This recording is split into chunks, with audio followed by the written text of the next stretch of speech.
Now more than ever, innovative technologies are fueling change and sparking new ways of thinking. Collaboration between corporations and startups is key to staying at the forefront of these trends. However, finding the right startups can be expensive, time-consuming, and ineffective. But Plug and Play is here to help. As a corporate partner, you will gain access to a whole ecosystem of innovation. Discover startups that meet your tech interests. Stay updated on the latest trends and network with industry peers. We will help you during every stage of your innovation journey, no matter where you are and where you want to go. Get in touch today.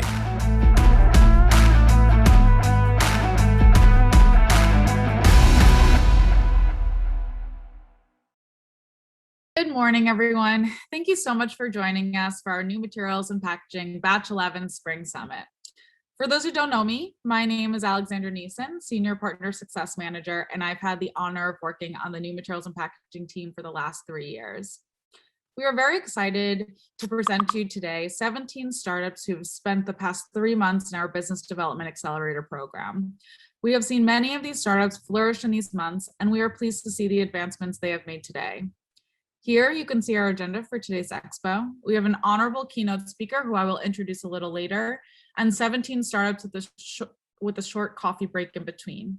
Each pitch will be about 4 minutes long, and there will be no Q&A because we want to encourage you to ask these questions to the startups one-on-one in the networking portion on Attendify. As you can see here on this slide, each startup will have their own booth. Here you can see all the information from each startup company. You can find them by using the filter button, and then if you want to meet with somebody, just simply click the Meet Now function. The Meet Now button will allow you to have one-on-one video chats with the startup in their virtual booths. Green is go, so this means they are ready to chat now. To all of our startups in the audience here, please make sure that you turn on your Meet Now feature under your name in the upper right-hand corner. If you want to learn more, feel free to scan this QR code and it will take you to a link that will tell you more about Attendify. Here you can also see the partners that sponsor these 6 programs in alphabetical order. Learn more about their initiatives and meet with some of their team members via the Meet Now function.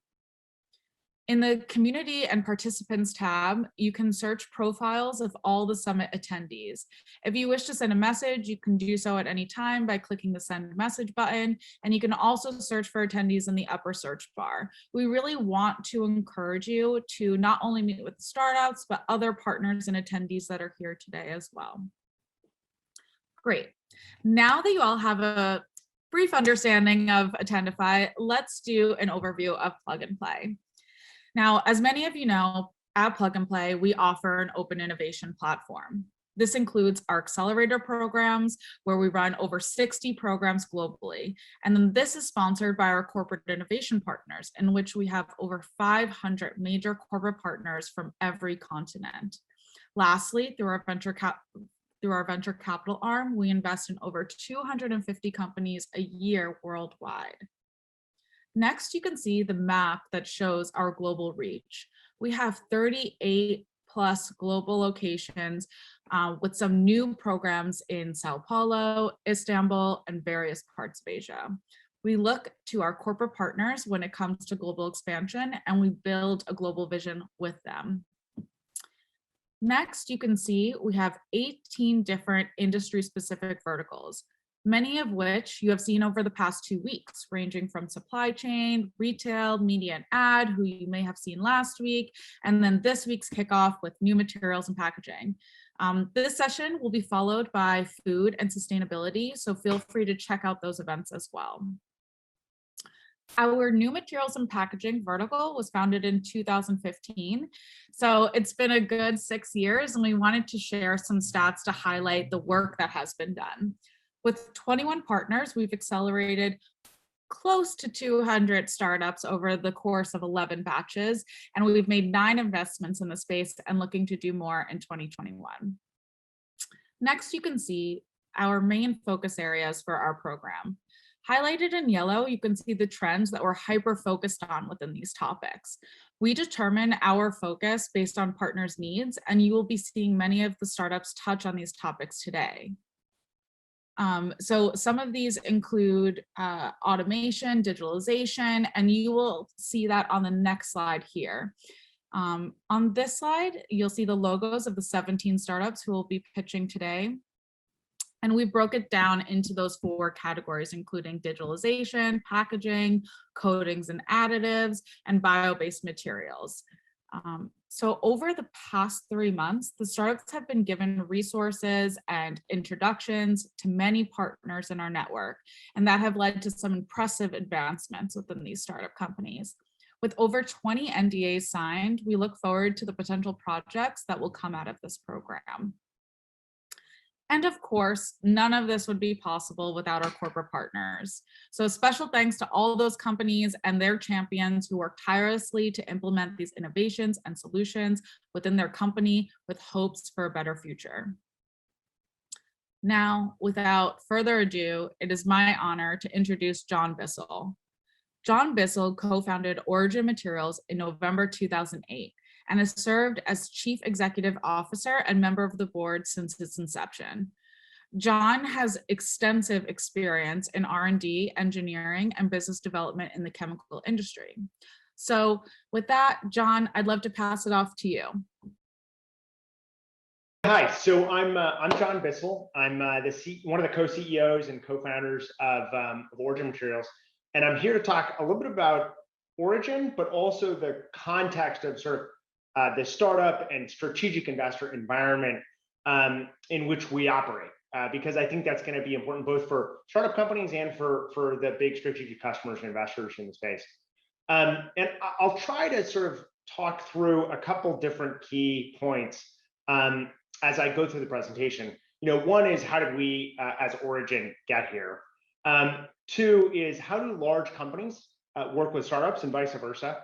What's normal in those interactions? What's unusual? What should you try to avoid?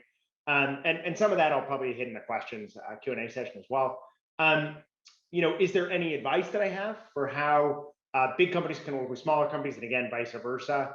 And then maybe a little bit about where do I see industry trends going? And what do I think the future looks like? Okay, so with that, let's start. So first, let me just give you a big picture overview of Origin as a company, because why am I standing up here? So first, we're a materials company.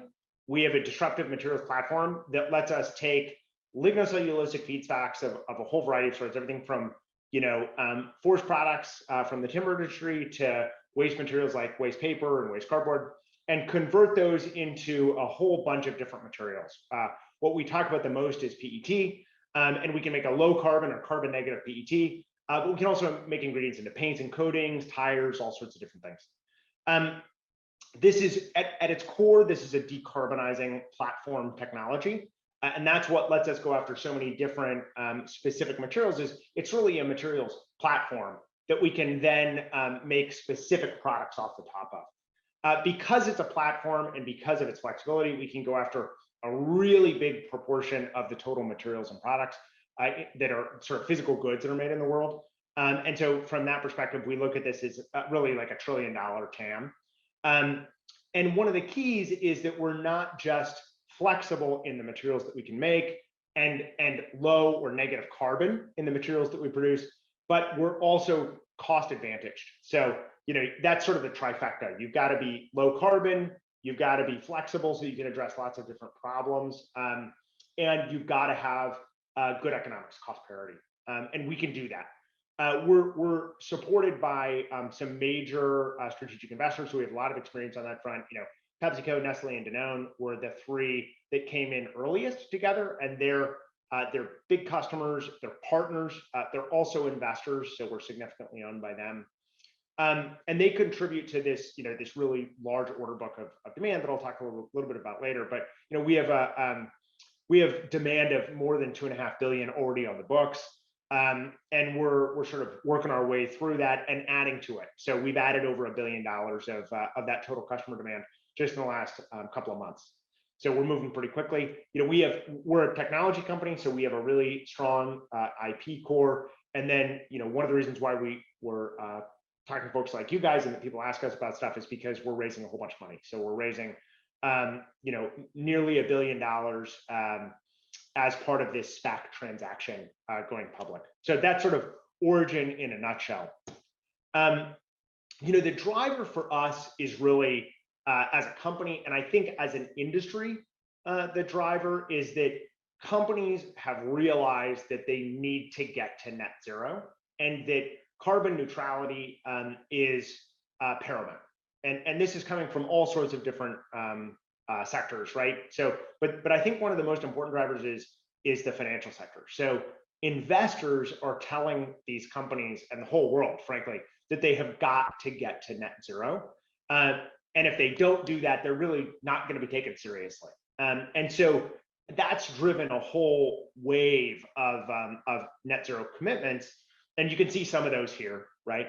But by no means are these the only companies making these commitments. I'd have to update the slide daily if I were trying to include all of the different companies that are making these commitments.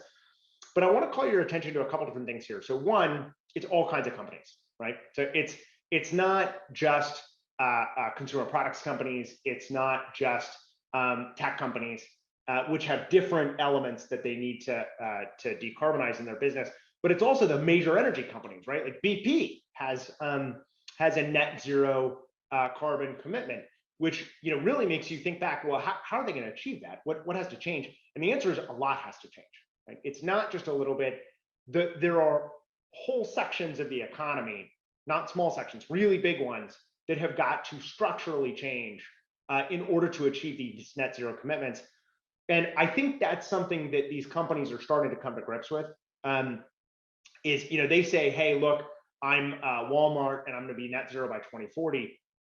But that's an amazing claim, right? We may have nearly 20 years to get that done, but we are going to need every single day of that 20 years in order to scale up as a species, in order to scale up our supply chains and adjust our supply chains in order to deliver on that commitment. And that's a good thing, I think.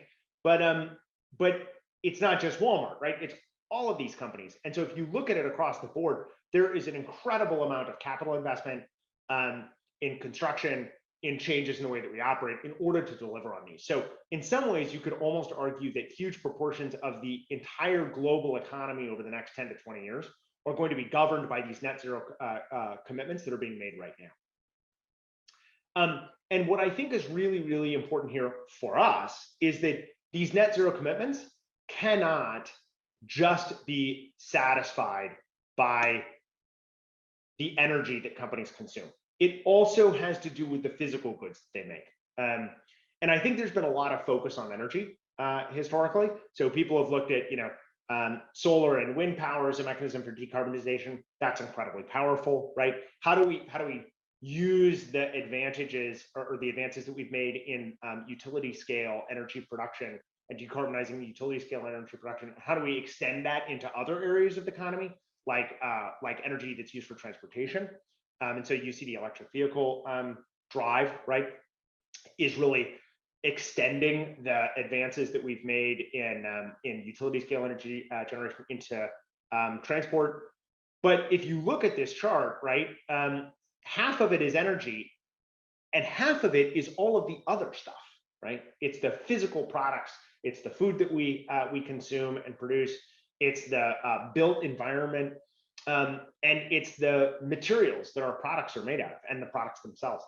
And that's really where we come into play. And it is in the physical goods and the physical materials that the world is constructed out of, right? So as you look around you, all of the physical goods that are around you are the product of effectively the chemical industry at some point, right? That's the other word for chemicals is materials, physical goods at the atoms world. And that's a really, really big part of this, this global emission set that we've got to reduce. And I think that the companies on the prior page are starting to understand that. So it's easy to look at energy and say, look, it looks like we have all of the answers there. But when you look at the material side and the product side, we don't have all of the answers yet. We're part of that. There are a lot of companies that could be part of that, but it is not obvious exactly how all of that's going to be done. And I think that's a huge opportunity for us going forward as a species again. Okay. So let me give you, again, I was talking about origin at the high level. I gave you a little bit of my view of sort of the direction the world's going and what are the drivers here. Let me connect that to back to us again for a moment and talk about our technology. So our technology is we take lignocellulosic materials like those on the left. We convert that principally into two different intermediates, chemical intermediates, chloromethylfurfural, CMF, and hydrothermal carbon, HTC. And when we do that, you know, the carbon negative, we can do that at low cost because the feedstocks are low cost. And because we're making flexible, chemically flexible intermediates, we can make all kinds of different things. So PET, of course, can be used for packaging, food and beverage packaging. It can be used for fibers, for textiles, apparel, carpet, that kind of thing. We can make all sorts of other things. Some of those are over on the right as well. So you can get a sense of sort of how the infrastructural changes that we are making as a company can have wide-ranging ramifications in the way that lots of different materials are produced. And some of these materials are existing materials. We just make them in a different way. And so as a result, they have a lower carbon footprint, different cost structure, but they have, but they're actually the same. They're the same physical material. Some of the stuff that we make is new. So it has different functionality. Obviously we're generally only interested if it has better functionality than what you can get from fossil sources, has a different cost structure and has the low carbon aspect. But in both of those cases, what we're really doing is we're going in and we're attacking the existing physical goods that we all use as a species to try to get them to a lower carbon footprint. And we think that by addressing this with the plan that we've laid out and the capital that we're raising, we can get to more than 8 million metric tons per year of CO2 avoided or sequestered per year by 2030. Now, that we don't stop there, right? We're going to keep going because this platform technology can get much, much larger than that. But that's where we're focused. And to put that in a little bit of context, that's like taking 1.8 million cars off the road, which is something like 4 times as many cars as Tesla produced last year. So there's real opportunity here. And we think that's emblematic actually of the material space more broadly. Okay, so now let's get into how we have related to some of the strategics, right? The big companies out there that are trying to do this decarbonization that we were talking about a minute ago. How do they work with companies like us? So the way that we come to play, I'll use Danone, Nestle, and Pepsi as a case study here because they were early investors for us. We've worked with them for a really long time, and the way that we've worked with them is specifically, first we got in with them relatively early. They saw us as one of the most important ways to decarbonize, a really big part of their business, right? PET is one of the major materials that they buy as companies, at least in the segments that we're talking about. And so they really, it's very difficult for them to meet their sustainability goals without also addressing the PET part of their spend. We're the answer to that, right? So we come in, we can make carbon negative PET. And what they did is they said, okay, well, you guys are a potential solution here. How do we work together to bring you up to scale? Because that's what they care about, right? If we're a small R&D project or even a sort of specialty chemicals group, we could make some money as a specialty chemicals group, and maybe that's attractive as a company, but it doesn't solve their problem, right? We need scale in order to help them solve their problems. And so the question is, how do we scale? How do we make this happen faster? How do we get us to scale in the right way? And there are a couple different components there.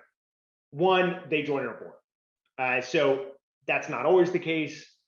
Sometimes it's the right answer. Sometimes it's not the right answer. There's a level of sophistication that's required. I think there's a level of commitment on the part of both the small company and the large company in order for that kind of relationship to work. But that's what we did here, and I think it worked really well. It helped us understand them and their needs and their time horizons and the way that they operate and the way that they pull their strategy together much, much better. And it helped them understand that about us as well, right? So they came onto the board with I think, an intent to learn, not just an intent to sort of direct us. And I think that was an important way. So they joined the board, but it was as much about the way they joined the board, what was the mindset they brought when they joined the board, as it was anything else. Because the context of a company like Origin, that's a startup company, is very different than the context that even very senior leaders out of a company like Nestle, or Pepsi comes from, right? The constraints are different, the strategic drivers are different, and so that has to be recognized when they join the board. And I think that's one of the best ways for them to learn, but not the only way.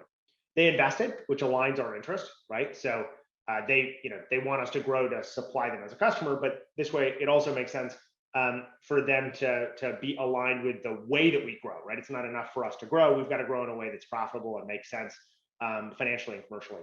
They signed large offtake agreements. So that's the clearest, most obvious answer between big companies and small companies is we're customers, or they're customers of ours. So making sure that you codify that and you understand it. And the process of going through signing an offtake agreement is I think one that brings you much closer together, right? You understand each other in a concrete way when you're committing to offtake volumes, much more so than you do if you're just discussing it at a high level strategic way. But it's also important to do that in a way that it has the right levels of flexibility to it, and make sure that everybody's coming into it with the strategic context again on both sides of what is this offtake for? How are we putting this offtake together? How is it going to be used, right? Is it going to be used purely as the medium of exchange? Is it going to be used to help guide strategic decisions on both sides so that you can coordinate better around something concrete? There are lots of ways that you can use. Is it going to be used in order to finance facilities, right, and construction? It depends on the context. But I think it's important to understand how those offtakes are going to be used. And then I think the perhaps final, but for us, one of the most important things was to do the product and value proposition validation that was required for us to develop the technology and the business appropriately, and was required for them to get the comfort that we could deliver the value proposition that they wanted, so that they could track that back to their strategic level planning, right? So I think those were all really, really important components of our relationship with these companies. And I think, frankly, no company does everything well, but I think we did this pretty well in terms of engaging. Doesn't mean that it was all easy.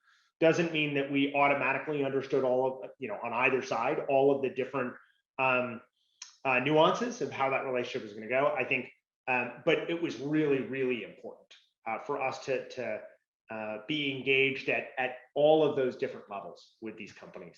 I think more broadly, if I step back from our specific context and I talk about sort of how do big and little companies work together, I think I have just a couple points that I would make. One is for the big strategic players, I think it's important for them to understand the specific constraints for smaller, younger companies. And in particular, if they treat them like any other supplier, like a supplier that may be similarly sized to the big strategic customer, I think that can be extremely damaging for the small company.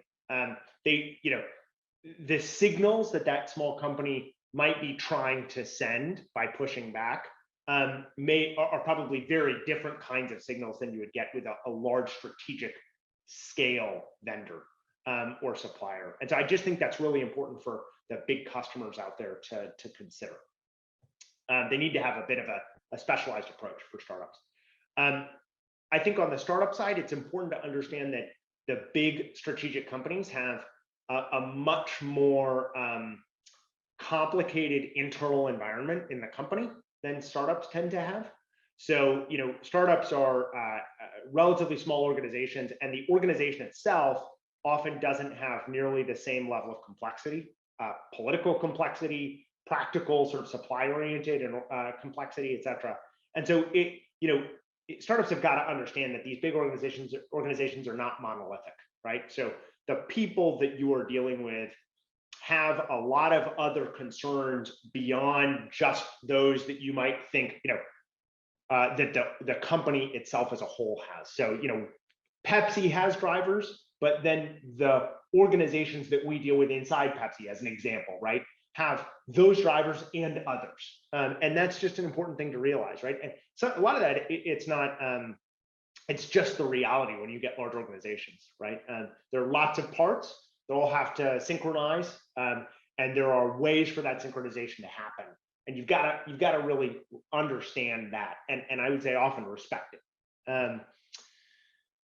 Okay, so now what I'd like to do is go through, I'll give you, I won't spend as much time on each one, but I'll give you some examples of some of the other partnerships that we have. And that'll, really that'll just be hooks for you guys to, ask questions about or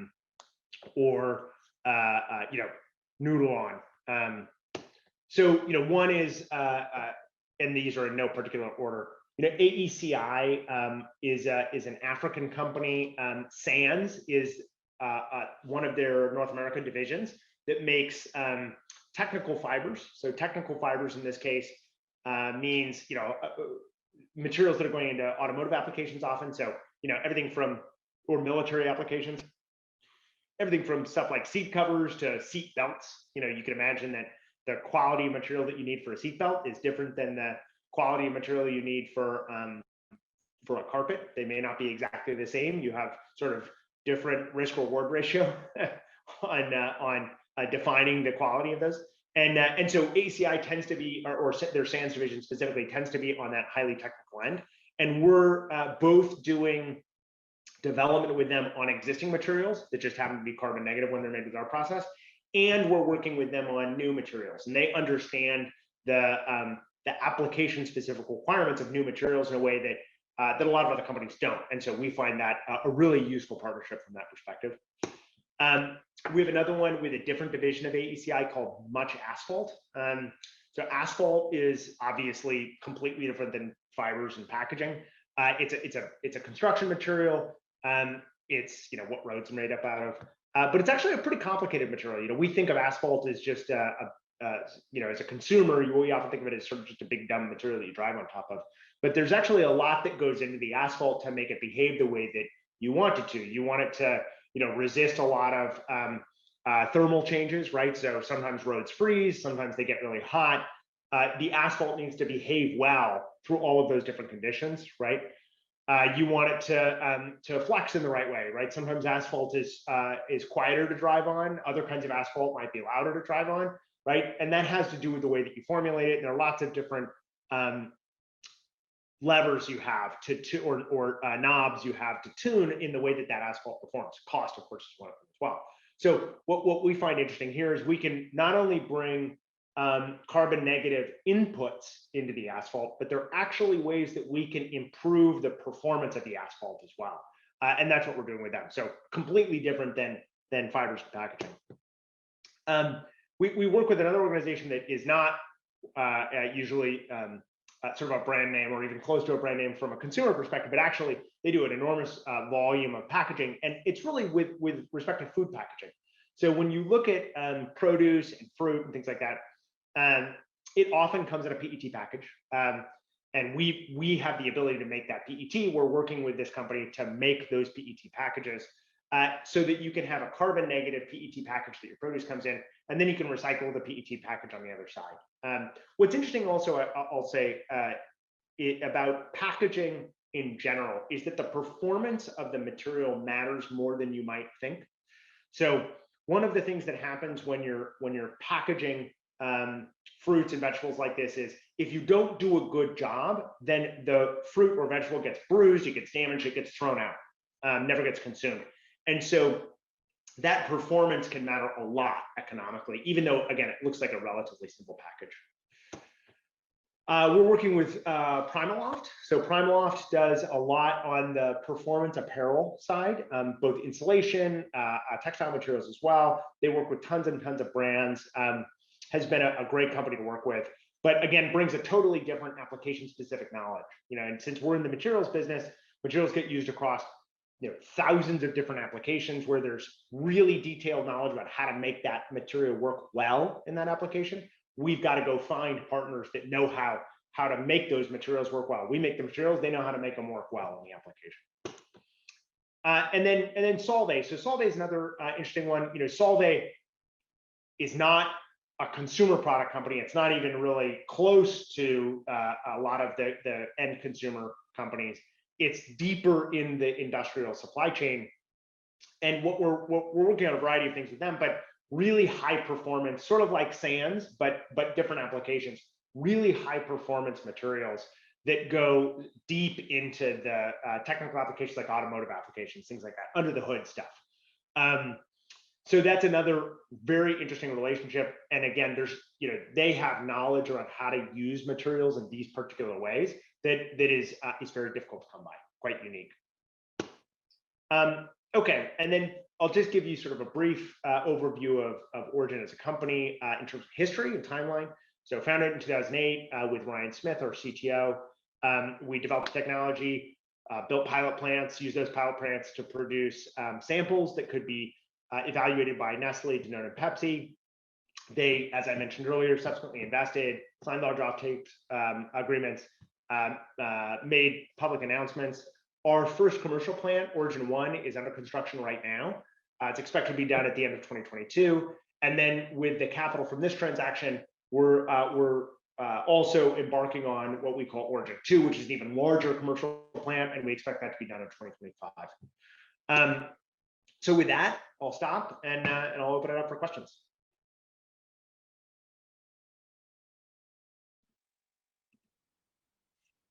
Thank you so much for your presentation, John. It's great to see the progress that you've made, and we look forward to seeing how Origin continues to grow in the future. For those of you who do not know me, my name is Alexandra Pine.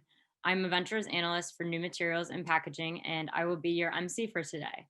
Like Ali mentioned earlier, we will have 17 pitches. Each one is about 14 minutes long with no Q&A after. So we encourage you to visit their Attendify booth and chat with them after the presentations have ended. And with that, let's kick off the startup pitches. First up, we have Johanna from Traceless. Traceless Materials is an innovative circular bioeconomy startup offering a sustainable alternative material to conventional bioplastics. Hey, we are Traceless, a circular bioeconomy startup from Germany offering a holistic, sustainable alternative material to conventional plastics, with the mission to solve the global plastic pollution. Traceless disrupts the plastic market by going beyond the sustainability of bioplastics, from just bio-based to using the residues of agricultural industry, avoiding the food conflict, and from industrial degradable to actually compostable in the environment, avoiding further plastic pollution. Our material degrades in the environment in a time span of a couple of weeks without leaving a trace, hence the name. Completely avoiding the use of any fossil resources, we saved 87% CO2, avoiding the land use change conflict by basing our materials on residues of the agricultural industry. And after the use, products made of Traceless can easily be disposed in any waste stream. Our materials don't need any hazardous chemicals making them safe for human and nature, and if they should end up in nature, they compost, they are leaving a 100% plastic-free environment. And last but not least, our production price will, on industrial production scale, also be competitive with price on conventional plastics in the EU. Our technology, filed for patent, makes the manufacturing of our materials much less complex, more environmental friendly, and in the end, much cheaper than the production process of conventional bioplastics. In that way, we achieve a quality in our materials that is already comparable to conventional plastics in the mechanical properties and also in the barrier properties. Furthermore, our materials are extrudable, injection moldable, heat sealable, and, for example, usable for paper coating, and they're also dye and printable. All this makes our material applicable for a wide range of applications. And this is our goal, to substitute plastics in all products that can easily end up in the environment. If you're interested in working with us, we'd love to develop first prototypes together with you for your use cases now, bring them to market in first pilots from 2022 onwards, and offer you our materials in bulk from 2025 onwards.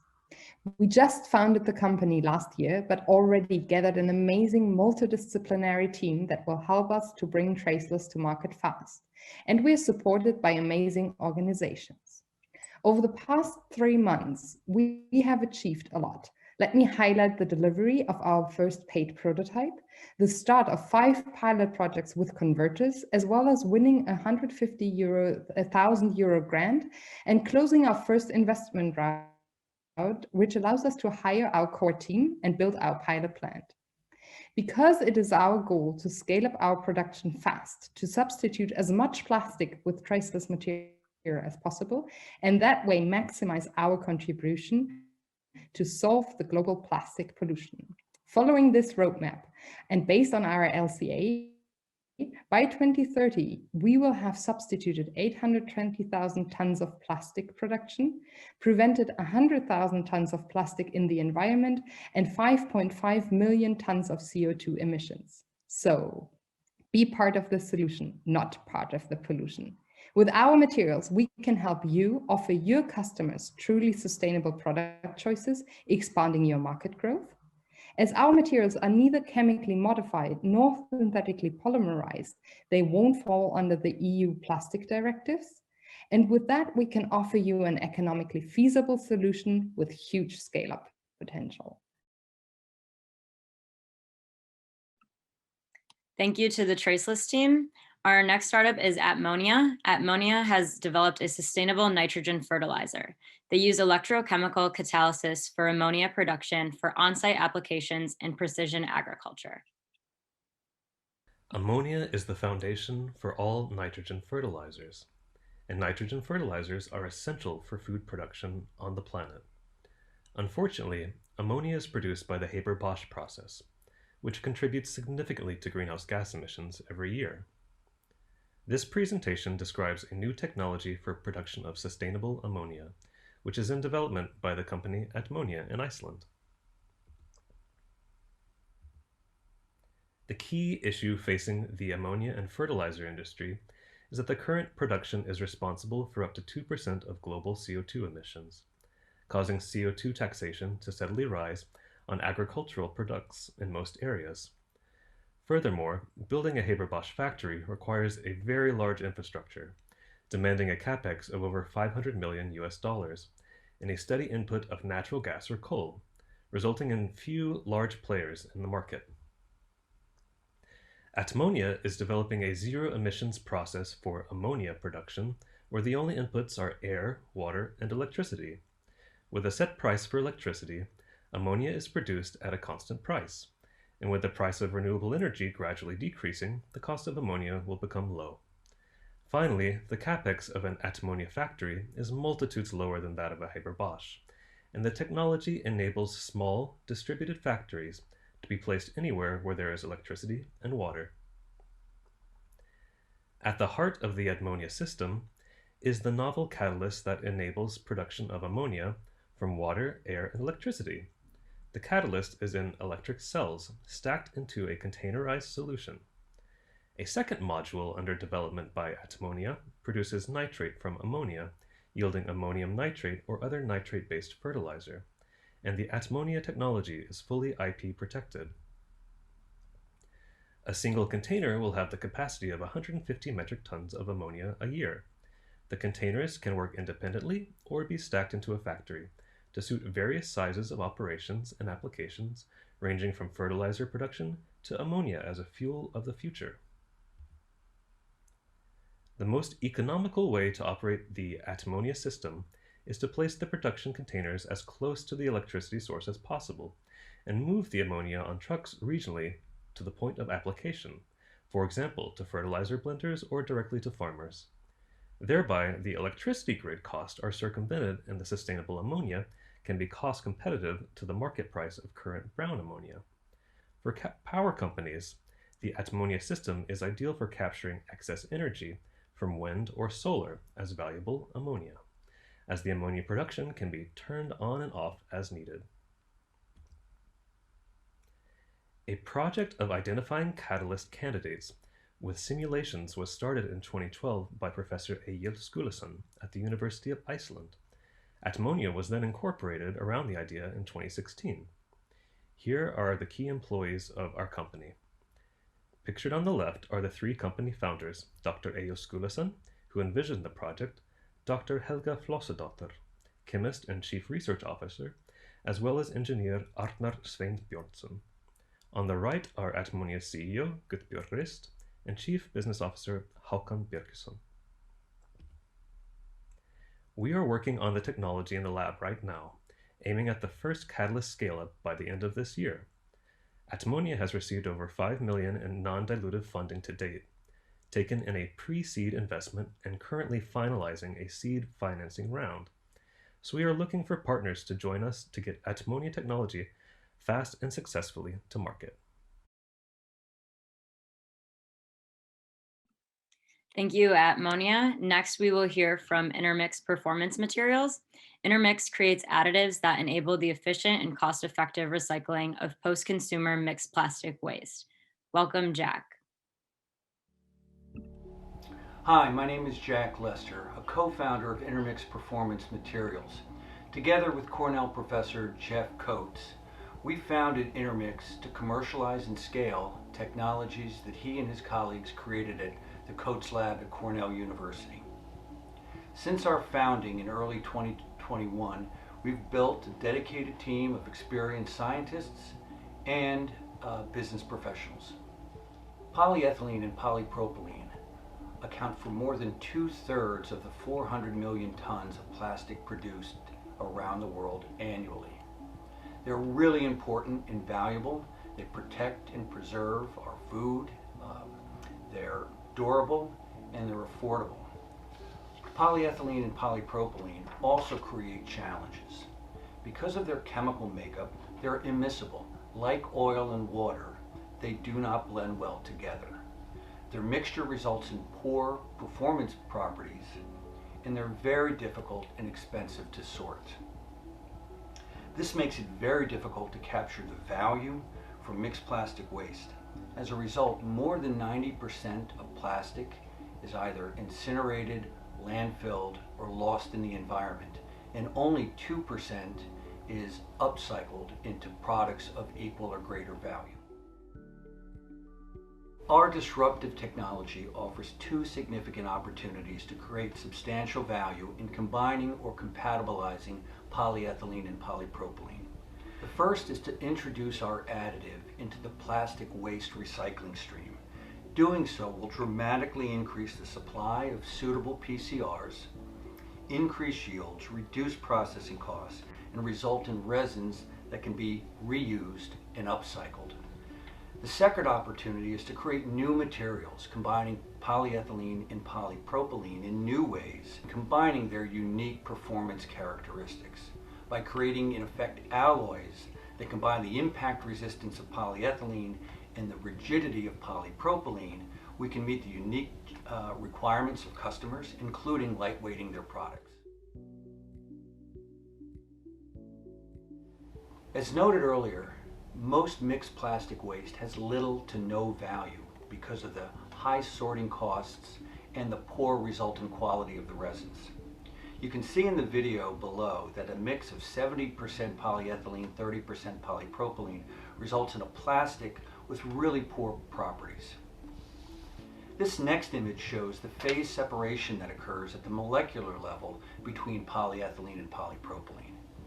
And now our compatibilizer, in effect, stitching together the polyethylene and the polypropylene, compatibilizing it. The results demonstrated in this slide and the video below are when we have 1% of our additive to a 70-30 mix of polyethylene and polypropylene, the results is a polymer with really enhanced performance characteristics.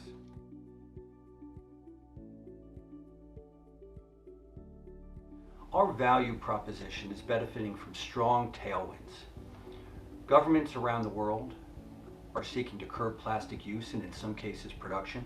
Corporations are increasing their sustainability efforts and their commitments to it, and consumers are willing to do their part and pay for it. Both the plastic recycling business and the specialty plastic industry are large and growing rapidly, capturing just 5% of the US plastic recycling industry could generate market revenue of $180 million in just the short term. As the US moves closer to recycling rates seen in Europe, that potential exceeds $1 billion a year. Similarly, on specialty plastics, capturing just a small percentage, 1% of that industry would generate nearly $500 million in revenue in the very short term, and far in excess of that over the longer term. Our team has truly benefited from the plug-and-play experience. With that, Jeff and I want to thank you for your attention and your willingness to learn more about Intermix. Thank you. Thank you, Intermix. And next we will hear from Scindo. Scindo creates a novel biological platform to turn low-value plastic landfill waste into high-value molecules. My name is Gustav Hamburg, and I'm the CEO and co-founder of Scindo. We're harnessing the power of enzymes to upcycle currently unrecyclable plastic waste. The prevalent linear consumption model of plastics is estimated to generate an economic loss of around $100 billion per year. Finding novel ways of connecting plastic waste with useful chemical industry has the potential of making plastics one of the cheapest organic feedstocks to promote the green circular economy. Polyolefins and vinyl plastics account for about 75% of global plastic production and are commonly the most difficult to recycle by non-mechanical methods due to the stable properties stemming from the lack of natural cleavage points in their carbon backbones, hindering efficient depolymerization or degradation into useful molecules. At Scindo, we're developing enzymes to cleave these stable carbon-carbon bonds to enable plastic degradation into molecules that can be used as crucial building blocks in chemical industries. During my PhD, we identified novel enzyme functionality to cleave molecular analogs incorporating key structural components of plastics. We then continued work with longer carbon chains before starting to work with full-length polymers. We've identified aldehyde metabolites commonly used as building blocks in important chemical industries, including fragrance and flavor, plasticizer and nylon industries. The ability to cleave plastic polymers into molecular components will make plastics waste one of the cheapest feedstocks available and one of the most impactful in terms of circularity and carbon recycling. Our go-to-market strategy will involve first performing pilot studies with key players in these industries to demonstrate the economics of our solution before investing in our own process plants. The key aspect of our business model is that plastic waste is one of the cheapest feedstocks available, and the return on investment on the sale of product molecules will significantly outweigh the CapEx requirements. We're initially focusing on working with the existing recycling infrastructure frameworks to upcycle low-value byproducts as novel feedstocks for industries currently dependent on petrochemicals. We're specifically targeting crude waxes that comes out of the pyrolytic breakdown of plastics. We will convert these alkanes into aliphatic aldehydes that serve as core components in the $32 billion fragrance and flavor market. Fatty aldehydes of varying lengths constitute some of the most important notes in the fragrance palette. However, 95% of the chemicals used in commercial fragrances are derived from virgin petrochemicals. We will enable a new, cheaper feedstock to help promote a more circular fragrance and flavor industry. Our work is currently focused on 4 key areas: patent applications for our enzyme systems, improving our enzymes using directed evolution, the development of a deep learning platform to guide our enzyme evolution, and creating process books for an integrated biotransformation system from feedstock to product molecules. The use of enzymes to recycle plastics is an early but quickly emerging sector. What sets Scindo apart is that we're targeting not only the breakdown of polyolefins and vinyl plastics, but the generation of high-value molecules from these feedstocks to serve as a broader chemical industry. We have an excellent team working on our solution. I have a PhD in chemical biology from the University of Oxford, specializing in biocatalysis. Juliet has a commercial background in consulting, focusing on projects in packaging and pharma. And Ben Davis is a professor of chemistry at Oxford and one of the most notable protein chemists in the world. During the Plug and Play program, we have benefited in 3 key areas. First, from excellent mentors who have helped us hone in our go-to-market strategy and provided valuable contacts with relevant corporates. Second, we have several active corporate conversations on how we can shape our solution to best fit their particular sector. And finally, networking with other startups both in the program and across verticals. Moving forward, we will continue leveraging the Plug and Play ecosystem for key corporate contacts. We raised our pre-seed last year with SOSV and has since then gone through the IndieBio Accelerator program in New York. This year, we aim to form strategic partnerships to scale up our process and pilot studies and get to market. We will also be raising a $1.5 million seed round to expand our team and launch the next stage of our product development. With that, I would like to thank you for your time, and together we can create a more circular economy for plastics. Thank you, Gustav. Our next startup is Integrated Lipid Biofuels. Integrated Lipid Biofuels creates cost-effective production of biopolymer from organic waste. The general products of interest include specialty high-value bioproducts, renewable chemicals, and biofuels. Thanks for the introduction.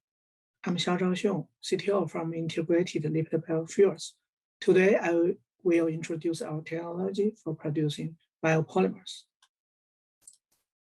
The major application of bioplastics is packaging. The global polyhydroxyalkylate market will double from 2020 to 2025. By that time, it will reach $121 million. To address this huge market opportunity, we developed this new platform. We first convert organic waste into volatile fatty acid, which major component is acetic acid by anaerobic digestion. For the next stage, we engineer a yeast to produce polyhydroxybutyrate. The yeast can utilize the VFA produced from the organic waste efficiently to produce PHB. The carbon efficiency can be further increased by co-feeding the strain with a little amount of sugars. The carbon efficiency reach higher than 85%. We will improve the product's performance, such as gas barrier, by introducing the monomers and further polymerization through the pathway engineering. This technology addresses two unmet needs for production of PHP. The first one is the performance. The second one is low cost, because we use low cost feedstock and increase the carbon utilization efficiency. We have verified the advantage to overcome these two barriers in the lab compared with the existing technologies. We can utilize the low cost feedstock. The second one, we engineer the yeast to produce various bio-based products other than biopolymers. These are our team members and advisor members. Integrated Lipid Biofuels is Washington State University spin-off company. The co-founder is Professor Shulin Chen from the university. This is our funding history, traction, and growth plan. Within the funding from USDA and DOE, we build up the prototype, filed the IP protection, and also prove the concept. We have planned to build a large-scale production within the 7 years.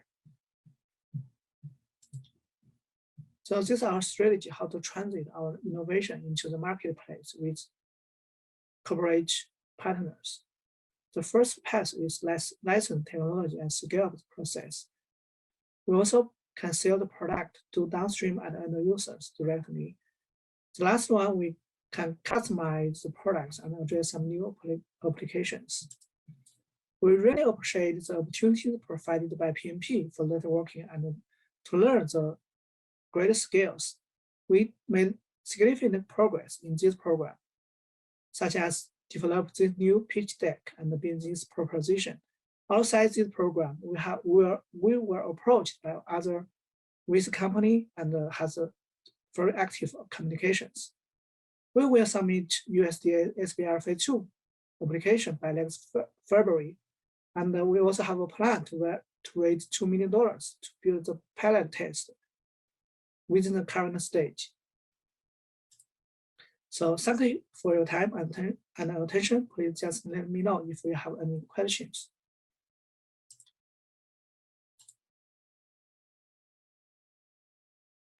Thank you for your presentation. Next, we will hear from Sam from DePoly. DePoly chemically recycles low-valued post-consumer PET plastic waste back into its high-valued original chemical components. Hi, I'm Sam. I'm the CEO and co-founder of DePoly. And so right now there's a current plastic crisis. Of the 56 million tons of PET plastic that we produce yearly, only 9% is actually recycled, resulting in a very linear economy. And so we're going to change this into a circular economy by basically chemically recycling PET plastic. We do this at room temperature. We take the low valued post-consumer PET plastic waste and convert it back into its two main chemical components, purified terphthallic acid and monoethylene glycol at room temperature. The raw material that we make is then sold back to industry so that industry can remake virgin quality PET plastic from our post-consumer waste. We can treat everything that the current industry can and cannot deal with, including mixed plastics, so PET PVC, for example, mixed colors, fabrics, fibers, etc. This allows us to save time, money, and resources. And so how we do this is we work with people who collect the PET plastic, we chemically recycle it, and then we sell this back to industry. And the main solutions that we offer for our customers and clients is the ability to avoid paying for incineration for products that don't meet quality control. We can help recyclers save money on the stuff that they can't recycle. And we can help companies meet new EU laws or laws in general about the amount of recycled PET that has to be in virgin PET new containers. We can also reduce our reliance on oil, which has a social benefit for people who have customers or clients that are very socially conscious of what they buy. So our team, the core founders are myself, Chris, and Bardia. We have over 30 years of chemistry and chemical engineering experience. We're backed by a strong board that has a very strong background in the polymer and plastic industry. We have the rest of our team, which is helping us obviously expand the company as we grow, as well as some business coaches that are helping us with this as well. Compared to other chemical recycling companies that are out there, we actually operate at room temperature. We don't say low temperature or anything else like this. We can deal with mixed streams. So this is like actual garbage or other composites like polypropylene PET, things like this that are really hard to deal with. And we produce the two main monomers of PET plastic. We don't produce other chemicals either, like DMT or BHET, for example. So where we are and where we're going, in 2020, at the end of the year, we closed our pre-seed round. This year, we're looking for a seed round, which will help us get towards our commercialization path. We built a pre-demo plant, which is basically going to operate as a blueprint for this commercial plant that we plan on building.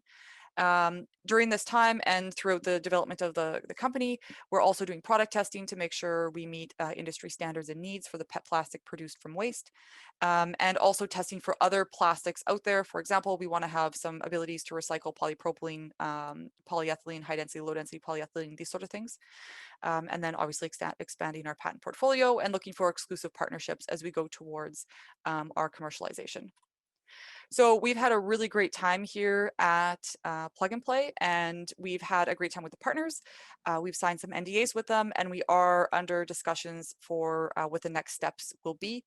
On a, I guess, a personal side from us, we've completed our pre-demo plant, which has already processed over 20 kilograms of PET, and we are currently converting our PTA back to PET as well.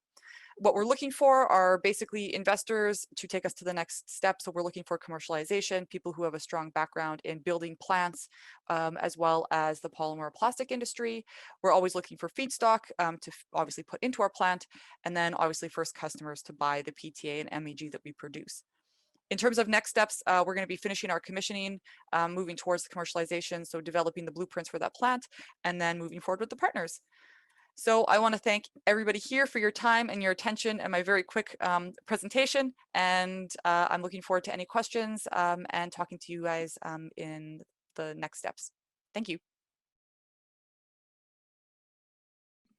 Thank you, DePoly. Next up is Polymerize, which provides an artificial intelligence-powered platform to make product development highly efficient, helping companies save costs and bring materials to the market in 1/3 of the time.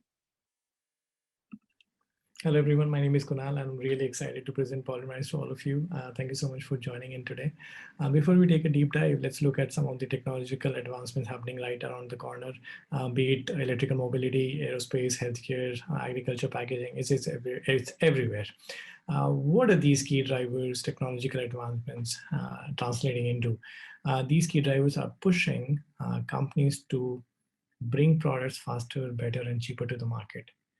But in order to do that, these companies need to have better innovation, efficient R&D, faster innovation, and also streamlined data sources. So we as a material informatics company identified to be sitting right between these two, because we enable companies to realize products to market through us in a much more efficient and a faster and a better way.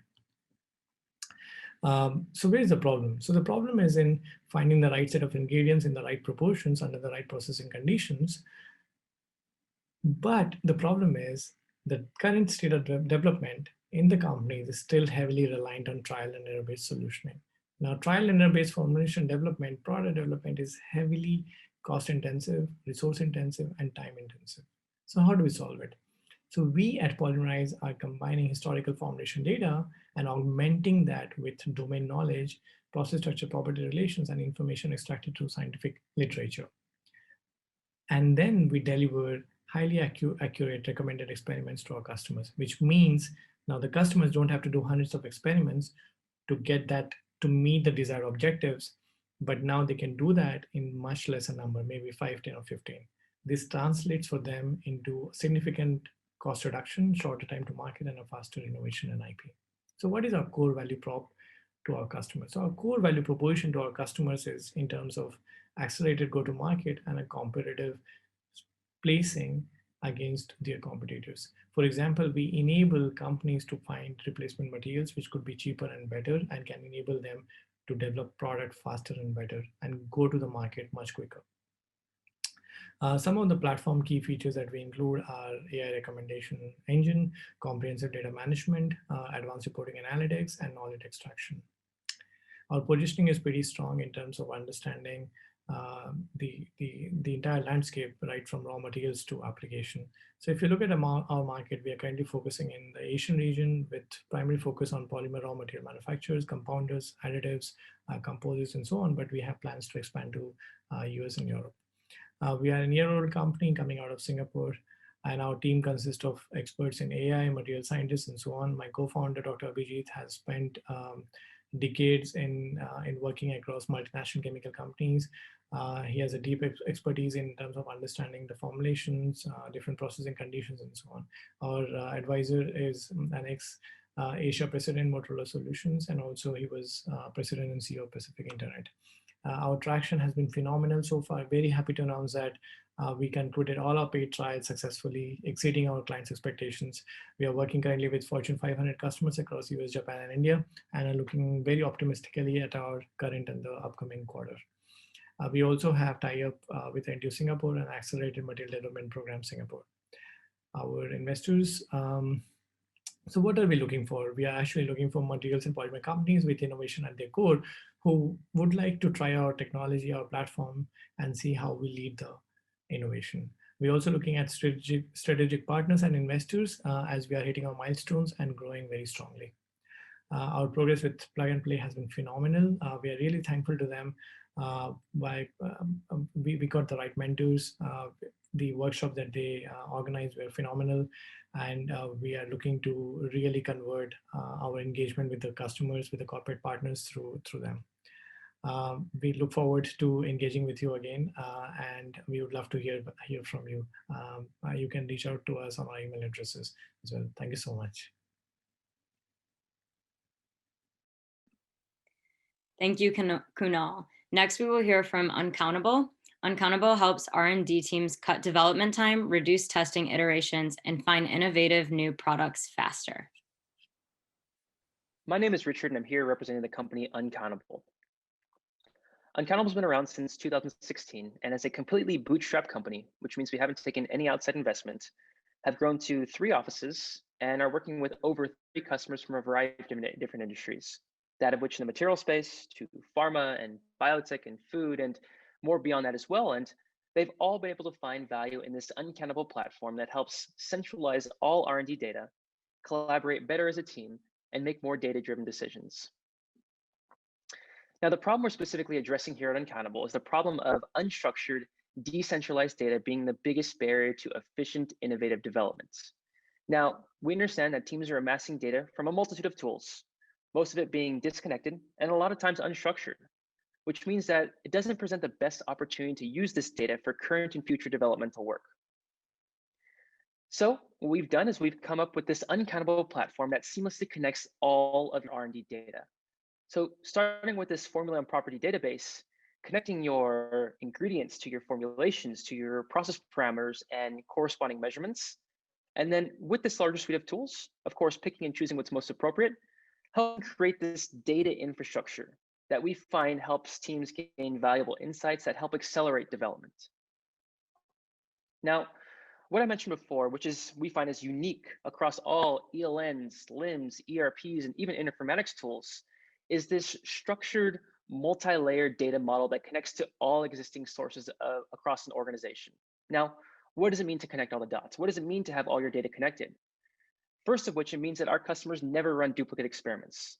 With our advanced search and filter tool, all your data is readily accessible and easy to be called upon at any given time. The second piece beyond that is there are easy to use visualizations, and we present the best opportunity to learn from this library of organizational knowledge. And what it really does is it saves from hours of unnecessary data cleaning and formatting that we find is very common when scientists actually analyze their data. And then beyond that, as we're collecting and structuring all of this data, what teams are doing is they're inadvertently adding to their machine learning models' understanding of their formulating space, which means that we have these very powerful predictive tools able to both say, predict the performance of a recipe, but also to suggest recipes that might be most suitable for you to achieve some desired performance characteristics. Now, how do we differ from other customers in a similar space? Is the fact that we're working with reputable companies and they're all willing to attest to the usefulness of not only the software, but also our capability as a trusted partner and a software vendor. The experience with Plug and Play has been quite great. Currently, we have 10 ongoing conversations, 4 NDAs, and have 4 contractual agreements with current Plug and Play corporate partners. Now, beyond that, all of these connections we've made with other participating startups has helped us expand our network and improve our visibility as a company. And lastly, what are we actually looking for? So what we're looking for are for companies who are running experiments in a lab setting and looking to increase their efficiency across the board and accelerate the development of new products. We find that Uncountable will be a great fit. So please get in contact with me, and thank you for your time. Thank you, Richard. And our last startup before the quick break is Virtual Lab. Virtual Lab provides a state-of-the-art R&D environment based on rich R&D experience and advanced IT technologies to researchers. Welcome, Minkyu. Hello, everyone. Nice to meet you. This is Minkyu Park of Virtual Lab. This flash pitch is starting from the why we should introduce simulation to what are looking for. In 1879, Thomas Edison has invented light bulb with more than 1,000 trial and errors. This is called Edisonian approaches.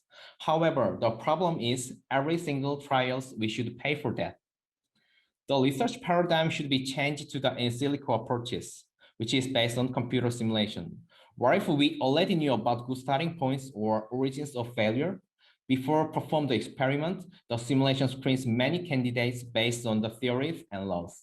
We believe in that this leads to the reasonable R&D environment. However, why people feel difficulty to adopt simulation on their research? Because there are too many barriers, expensive equipment, domain knowledge, and complex Linux environments. Virtual Lab proposed cloud-based simulation platform, Materials Care. Materials Care is materials and chemistry simulation platform on cloud. Customer may perform simulation modeling, calculation, and analysis at once. Simulation is used in many fields such as semiconductor, metal, and polymer industry. According to the research data sheet, the market size of computer-aided engineering is growing at around 5% per year. So $5.8 billion is expected for this year. Also, worldwide HPC market size looks similar. $44 billion expected this year in revenue. There are many material science and chemistry expertise all around the world. They can provide beautiful code, know-how to another researchers. By the hands, even today, many researchers still follows Edisonian approaches. Virtual Lab want to change the research paradigm shift to the platform. We already have not only many successful stories, but also more than 4,000 users used Materials Care for their research today. Virtual Lab won a fundraising $600K this year from DSC Investments. Also, the revenue is around $1 million last year. Also, we are still looking for the fundraising partner and VCs to expand platform business. Virtual Lab consists of 17 members. Minho Lee is a CEO graduate from Hanyang University. He was in HPC engineer previously and successfully developed simulation platform at KIST. Since we have focused on the research, 11 members have more than MS degrees. I think this is the most important part. Why Virtual Lab? Virtual Lab always try to find companions to change research paradigm. So I'm pretty sure that Virtual Lab has a strong team. They not only got strong domain knowledge, but also mature experience. Second, Virtual Lab is unique and transparent. No one could success on cloud-based simulation platform all around the world. We will do that. Virtual Lab is open-minded, so we are going to expand bio, medicine, even food and research areas. I want to summarize what Virtual Lab is looking for. First, we are looking for the material and chemistry partner who need to introduce simulations. Second, we are looking for investment partners. Third, we are looking for a collaborate partner who provide nice and good technology to Virtual Lab. I would like to say Plug and Play gave us great opportunity and experience as well as perfect mentoring. We have got more than 4 deal flow, 3 active conversations, and chance to invest from Plug and Play. Harni Ahmed gave us nice coaching for many things, including pitch deck, presentation, and strategies. Virtual Labs deeply appreciate to the Plug and Play, giving a wonderful chance to us. Thank you so much, and I hope to see you again after finish this event.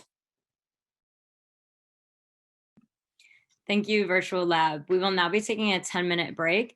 Please feel free to refill your coffee, stretch your legs, or start exploring the rest of our Attendify platform.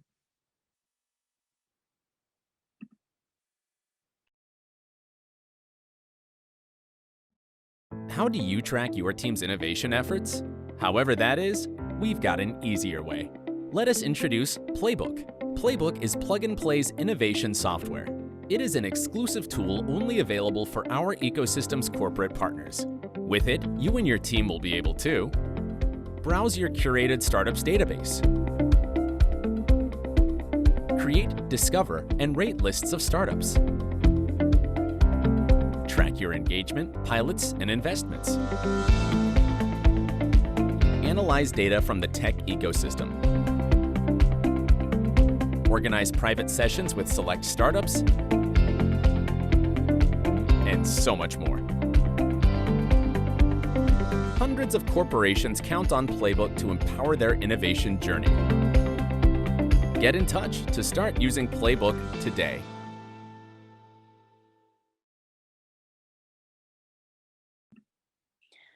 Welcome back, everyone. We will jump right back into the startup presentations, starting with Baruz from BERKM.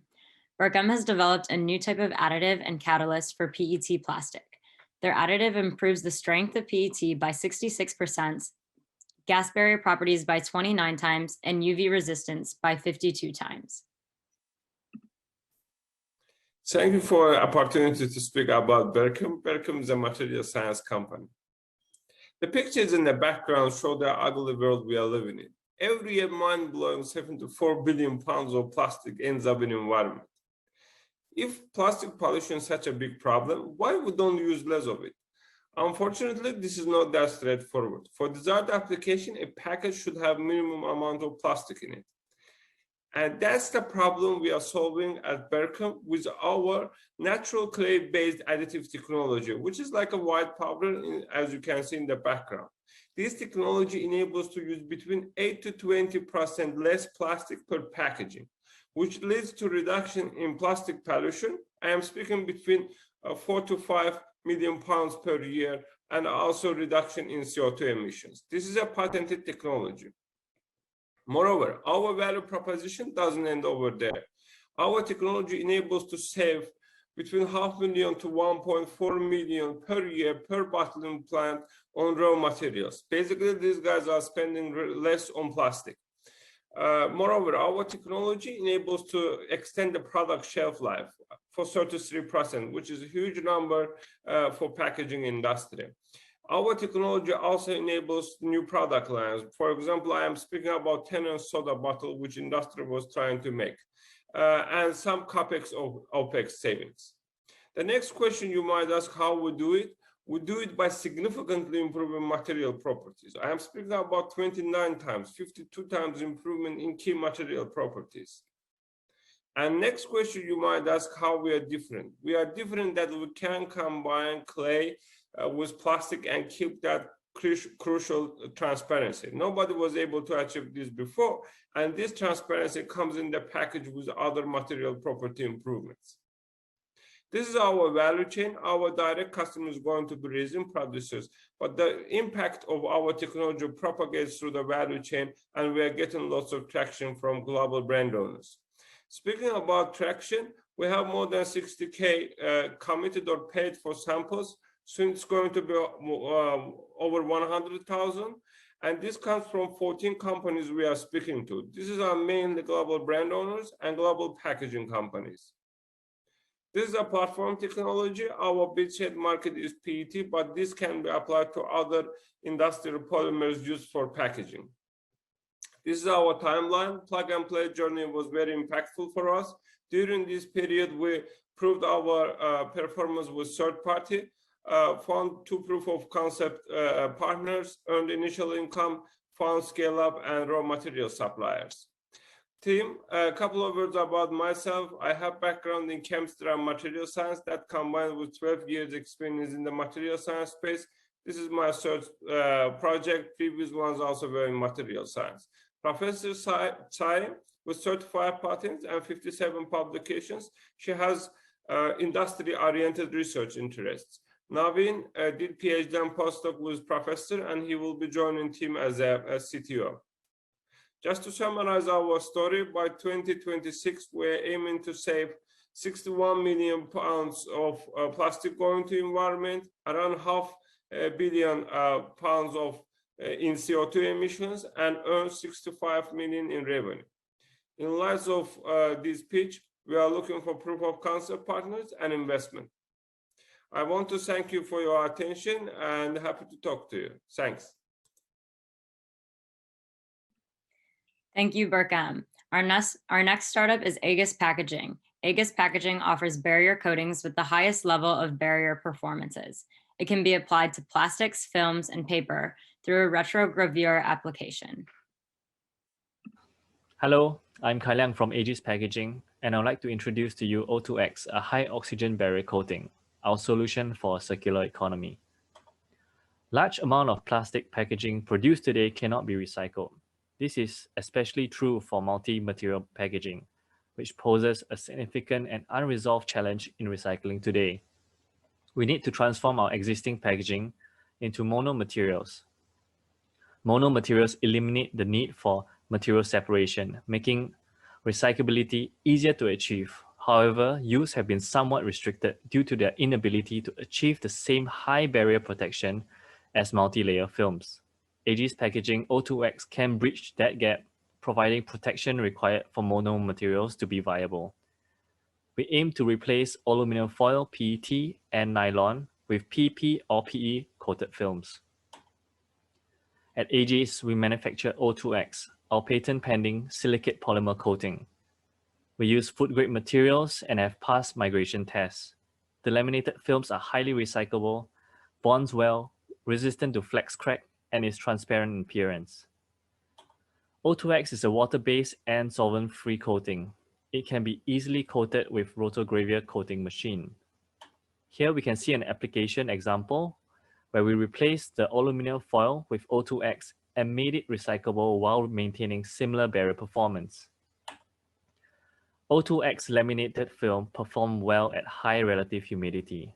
It can be applied on many types of substrates, including metallized paper and compostable films PLA.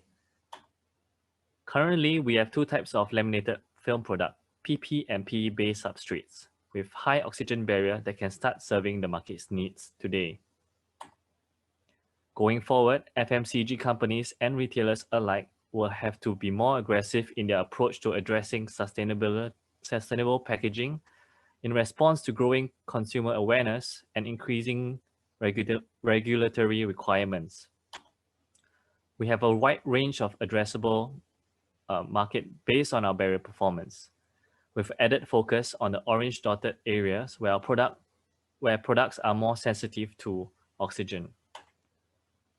Global flexible packaging for food is estimated to be at $128 billion in 2020, of which estimated 38 billion is for high barrier application with OTR less than 10 cc per meter square per day. Aegis has initial target of 1.9 billion at 5% of market size. We are on track towards that target. Since our inception in 2018, we have designed and commissioned a mass production tooling line that is capable of 250 tons of output a month. We have participated in many trade shows globally and garnered the interest of many large brands, owners, and converters alike. Sales have started since 2019, and in 2021, sales continue to grow in Q1 and is on track to hit our target. We are actively engaging the market through various channels, and we have mainly target brand owners, converters, and distributors. Presently, we are in product trials with over 40 plus large brand owners and converters. We have managed to gather such interest due to our product competitive edge. O2X is highly adaptable and can be applied on a variety of substrates. It can be customized to suit different needs of the customers as well. The biggest advantage that we have is the speed and cost of adoption. Looking forward in the near horizon, we are already embarking on various R&D improvements.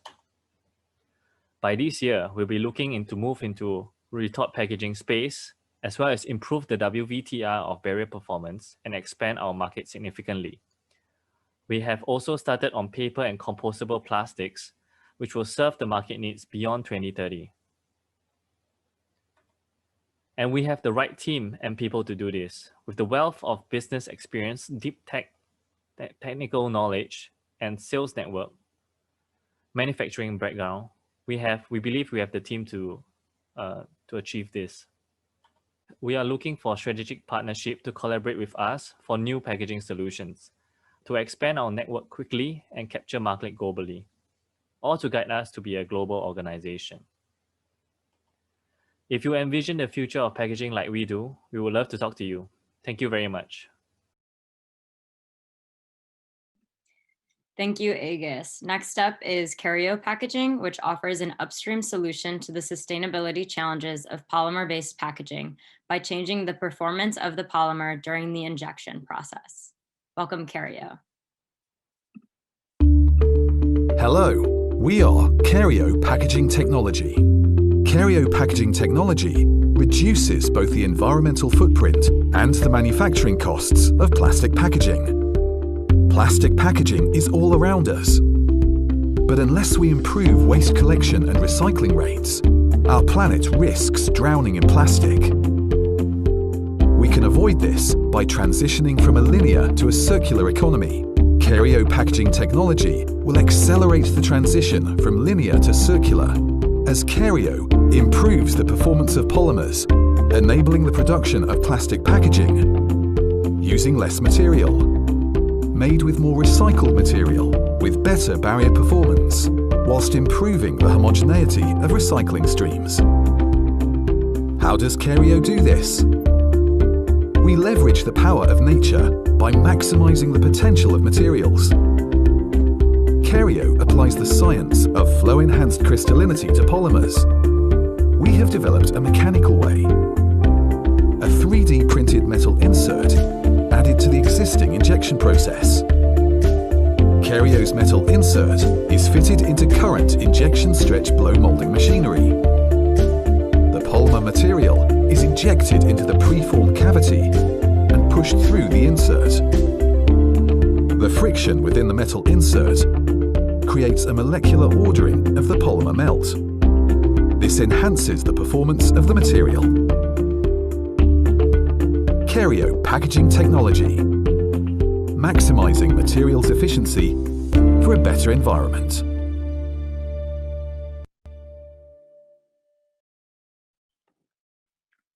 Hello again. Thank you for having watched our video. My name is Tanguy van der Elst and I am one of the co-founders of Keiryo. Let me use the coming 120 seconds to tell you a little bit more about our company. And let's start with our team. The founders and the funders of Keiryo all have a common past, having worked together for the large FMCG AB InBev. Our managing partner was head of packaging innovation. And that is where we realized that to be efficient, an innovation needs to be scalable, using low capex for its rollout, and having the right IP protection. The Keiryo technology meets all these criteria. And to help us develop it, we work together with best-in-class knowledge centers, both in Europe and in the Americas.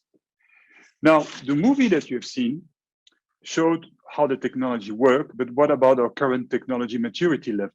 Well, we have completed the R&D process, meaning that we have proof of concept. Tests have shown that the performance of PET bottles improves when our technology is used to manufacture them. And now we are entering the engineering phase, where we will establish the full scope of performance improvement that is generated by our technology. When it comes to the market, our current focus is very much on the PET injection stretch blow molding, but it is important to realize that our IP and the know-how that we have gathered so far also apply to different manufacturing processes, whether EBM, film, or piping, and different types of polymer, whether they are bio-based or fossil-based. And finally, what about partnerships? Well, for the PET applications, we have the infrastructure to run a development program all the way through the commercial rollout. We can offer access to the information about our development process, and later on, eventually also pre-industrial trials. For the non-PET application, we are at a lower technology maturity level and are looking for partners that can use our technology and the insights that we have garnered to run their own development programs. Since we have joined Plug and Play and the New Materials program, we have engaged conversations with 7 corporate members interested in partnerships, both for the PET and the non-PET applications. And we hope that many more will join us on this exciting journey. Thank you very much. Thank you, Tanguy. Next up, we will hear from OKEANOS. OKEANOS can replace the majority of plastic and packaging with stone. Their made from stone product is nature's solution to plastic pollution. Well, hello, everyone. My name is Connor Gallagher. I'm the Partnership Development Manager here at OKEANOS. Thank you all for joining. And of course, a special thank you to Plug and Play. We were honored when we were chosen to be a part of this program. And since the start, we've connected with countless brands, manufacturers, multiple NDAs signed. We're really just excited for where those conversations have taken us, and definitely looking forward to the ones that are inevitably and hopefully sparked by this presentation here. So let me pull that up. I would like to preface the presentation here just by saying that here at OKEANOS, we believe that we are an ocean of nations. No matter where you live, where you consume, where you produce your packaging, we are all connected by that same very ocean. But unfortunately, these marine environments are in rapid decline due to the proliferation of single-use plastic. Despite the many bans that have been and are being enacted around the world, single-use plastic will remain in our lives for many, many years to come. But what's the challenge here? We are all united by the problem of pollution, but we're really divided over the solution. Current alternatives such as bioresins are too expensive. There's limited production capacity of these alternatives. There's custom machinery that's required. Greenwashing is very common. Global recycling infrastructure does not yet support the majority of these alternatives. The list goes on. But there are many benefits of plastic. It's perceived to be recyclable, cost-effective, convenient, efficient, flexible, lightweight, strong, but it's at the forefront of the pollution problem. Just a few numbers for you. Right now, the average person ingests 5 grams of plastic each week. And by 2050, experts expect that the ocean will contain more plastic than fish, which is honestly very horrific. But where does our solution come in? OKEANOS has patented formulations to produce functional compounds comprised of 50 to 80% calcium carbonate. The resulting packaging or single-use item it represents to us is what's probably the most important things for brands, manufacturers, and maybe even more importantly, consumers, a significant reduction in your overall virgin plastic content of the end product, and a dramatic reduction in CO2 footprint and water footprint. But But we don't think we're perfect. We continue to innovate by making continuous incremental improvements in both the stone content, binder composition, and degradation. Hopefully one day reaching the calcium carbonate composition of that of an egg, which is 97%. We believe it's nature's perfect packaging and a perfect example of biomimicry. But the solution's been in front of us all along. It's calcium carbonate, a renewable resource making up 4% of Earth's crust, readily available, inexpensive, FDA safe for humans, animals, plants. It can be used in blown film, thermoforming, injection molding through our technology. Here's just a quick visual of the carbon footprint comparison of 100% plastic, paper, aluminum compared to our compound with stone. And our existing compound and stone capacity globally, we're at about 7 plants worldwide right now, which is going to about 15 in the next couple of months. And then also you can see here our stone capacity worldwide. It's really important for us to be able to source our stone locally, providing local jobs and actually being able to manufacture in the location where we're actually sourcing the stone, which of course additionally reduces the carbon footprint in that sense also.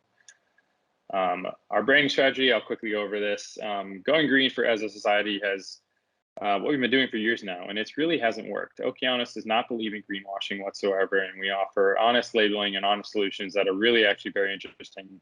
I don't have enough time to go into it today, but please, if you want to contact me after the call, you're of course free to do so. Also, something that's very important to our employees here that I'll touch on pretty quickly. We give back and we're very proud of it through education, conservation, activism, environmental research, awareness. We're able to spread our message not only through reducing plastic, but also through all of these, and it's really important for us. In conclusion, and in an eggshell, OKEANOS, like I said, has patented formulations to produce functional compounds comprised of 50 to 80% calcium carbonate. And through strategic manufacturing partnerships, these compounds are produced in various regions around the world, like I said, and sold directly to manufacturers to produce compounds that are made from stone and products that are made from stone. And part of OKEANOS' sales strategy is to co-develop single-use packaging with local, regional, and global brands who are looking for more sustainable options and looking to make a change and a difference. I'll skip over this just for time's sake, but if you do remember a couple things from this presentation, let it be this. OKEANOS, made from stone packaging, immediately and drastically reduces the plastic and carbon footprint of your packaging. Most importantly, we can do this on existing machinery, and we can do it today at no extra cost. So please, if you're interested in learning more, you can reach us at madefromstone.com that you see in the bottom right corner there, or the email trade@madefromstone.com. Thank you, guys. Thank you, Conrad. And our next startup is PCN Materials, which creates nanomaterials with disinfection and antibacterial activity targeting materials, water, and air. Welcome, George. Good day, ladies and gentlemen. This is George Keiryo, CEO and co-founder of PCN Nanomaterials, a company that is addressing two global challenges.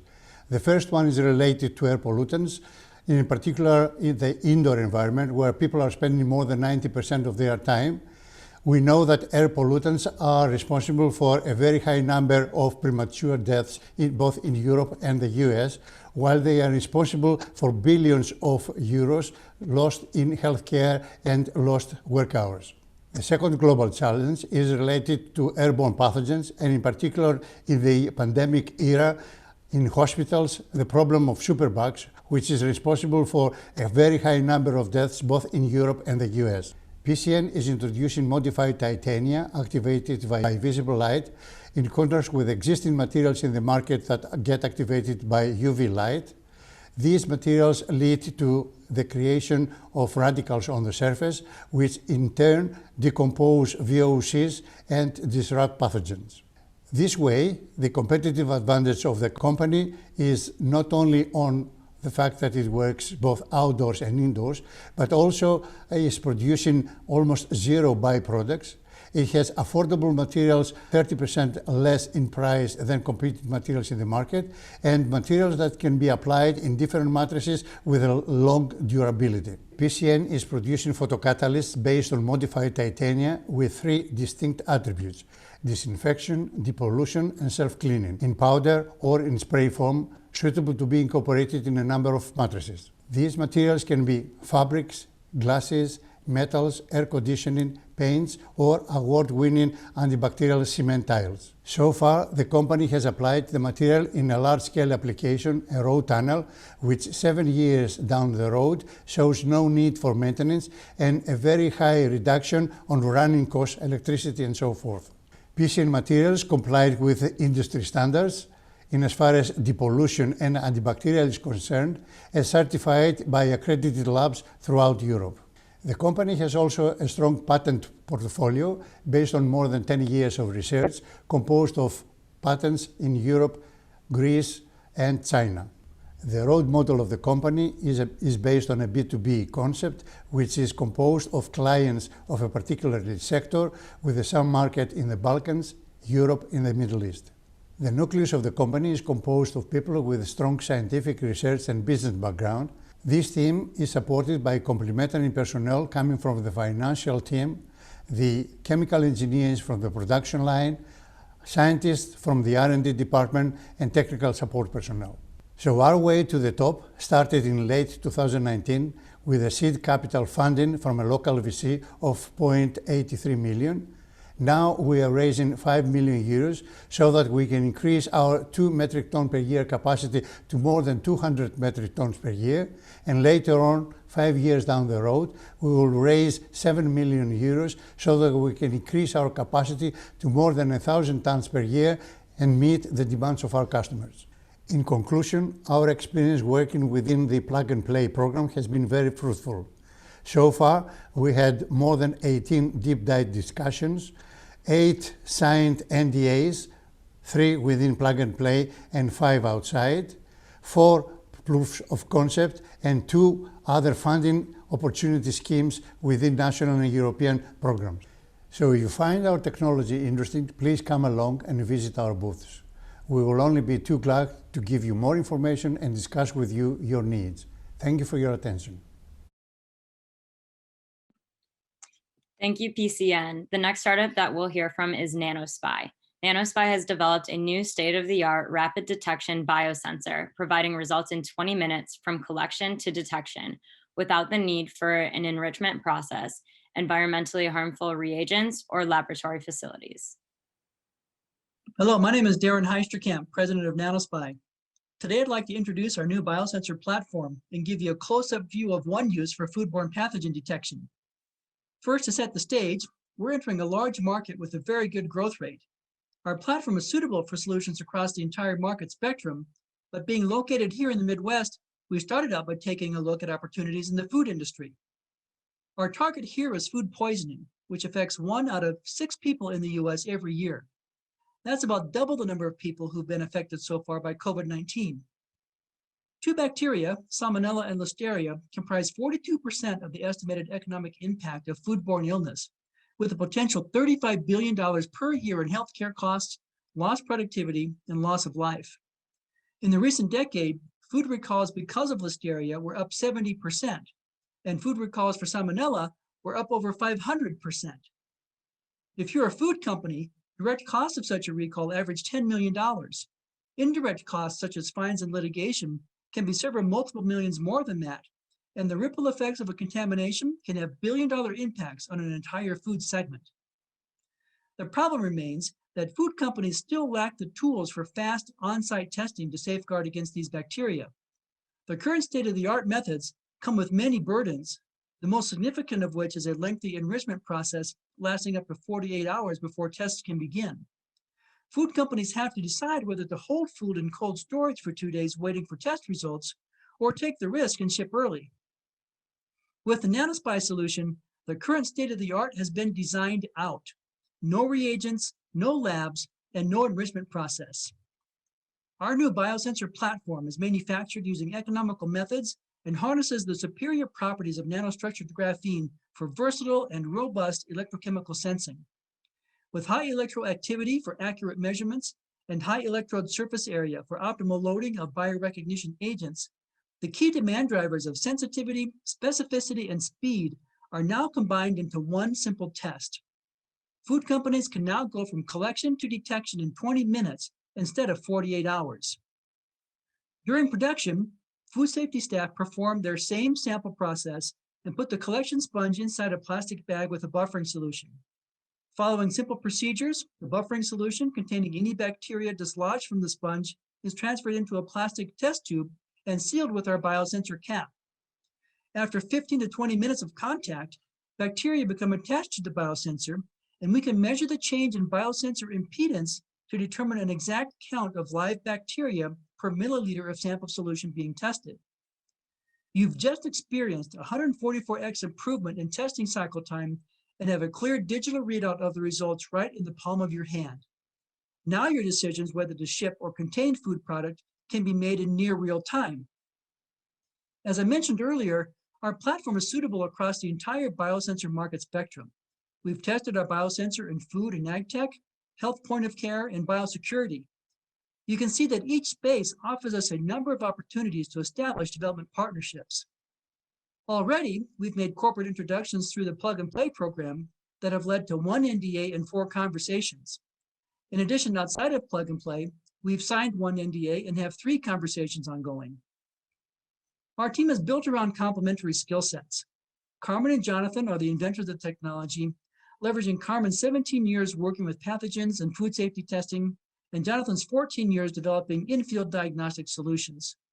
I bring over 25 years of global commercialization experience to the company. There's approximately $2 million already of grant-funded university research behind this technology. We're seeking seed funding to engineer a first commercial product for a targeted application. I'm happy to speak further with anyone about NanoSpy and our technology, and thank you very much for your attention. Thank you, Darren. Our next startup is Lusoco. Lusoco produces glass that harvests energy during the day and emits light at night. They provide printing glass to create stunning designs that harvest daylight and shine at night, and believe that energy harvesting need not compromise on aesthetics. Some of you might recognize this scene. This is Broadway. But what you probably didn't notice is that this picture was taken 50 years ago. The point I make here is that signage is a huge market that has been untouched by change. Current state of the art for illuminated signage has several issues, where digital screens are extremely energy consuming and have to be on 24/7 to display an image. In the night, often resulting in significant light pollution, where the classical sign still is energy demanding and often has a low readability by the way the image is illuminated. My name is Jeroen de Schiphorst, co-founder of Lusoco, and we will redefine illuminated visual communication. We developed signage that is visible day and night while having higher contrast and less light pollution, and generates its own energy, resulting in no energy use or even energy generation. We achieved this with our high-efficient fluorescent inks. In this time-lapse, you can see how our signage transitions to the night, being always readable with the energy generated during the day. But we take this technology to the next level. We created a platform technology protected by a strong patent portfolio, where our inks and prints are the center of attention, but we also provide the components required to create new solutions. The circles in this presentation show how our various patents cover these segments, and our IP is our asset for us to license our technology, allowing us to enter several market segments with long-term high revenue margins and setting up high entry barriers for competition. When comparing us to others, the main difference is that our inks are extremely efficient. And what makes us unique is that we provide a total solution to redefine illuminated visual communication in signage and the growth market, automotive, where printing companies often only provide inks and prints. We enter the market by providing a complete product, but our product line shifts from creating solutions to a license model, allowing us to grow our technology exponentially. What I want to highlight is that safety signs, bus shelters, road signs, and illuminated automotive glass are not just ideas, but concrete leads we are developing together with our major players in the field, our corporate partners, to enter the market efficiently. Our revenue streams follow this trend in the same conditions, where a huge step can be seen by switching from a product model to a component model, allowing us to grow the company. This is displayed also in our financial projections, with a huge increase in margin when switching to a license model. And with this increase in revenue and margin, this is a very profitable business model, resulting in a break-even in 2024, while in 10 years, we will be the most advanced fluorescent ink company in the world. To achieve our goals, we have a great mix of an experienced entrepreneurial team and great scientists, where my co-founder Teun is a serial entrepreneur who started and grown several businesses from the initial phase up to an exit. Our company was founded in 2017, where we achieved 850,000 euros in non-dilutive funding, got our own printing equipment to protect our technology in-house and to enter the market faster, and we got our first launching customer demanding already 200,000 of our signs. The plug-and-play program provided a great environment for us, resulting in 5 deep dives and 3 NDAs with a high chance of collaboration. Now, for now, we are looking for an investment of 2.5 million euros to grow our team and to develop our inks to reach the desired lifetime inefficiencies, perform our joint development agreements in the segments that I just described, and to achieve the contracts required to have a revenue of 4 million in 2022, with an expected revenue of 10 million in 2025. And today, we want to get to know corporates for collaboration and start building a relation with investors that are well connected in our field. Thank you, Lusoco. The last startup that we will hear from today is Aqdot. Aqdot is a chemtech company with a focus and expertise in developing, licensing, and selling novel proprietary products that are exceptional at capturing, holding, and releasing a variety of materials. Welcome, Jing.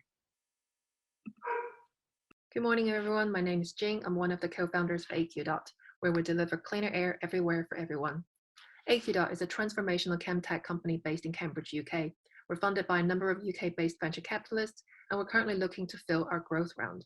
We're also looking for strategic commercial and manufacturing partnerships to introduce our core technology, AQFresh, to new applications and new markets. So AQFresh is this empty barrel-shaped molecule. It's very good at capturing a wide variety of different molecules, like odor molecules or pollutants molecules.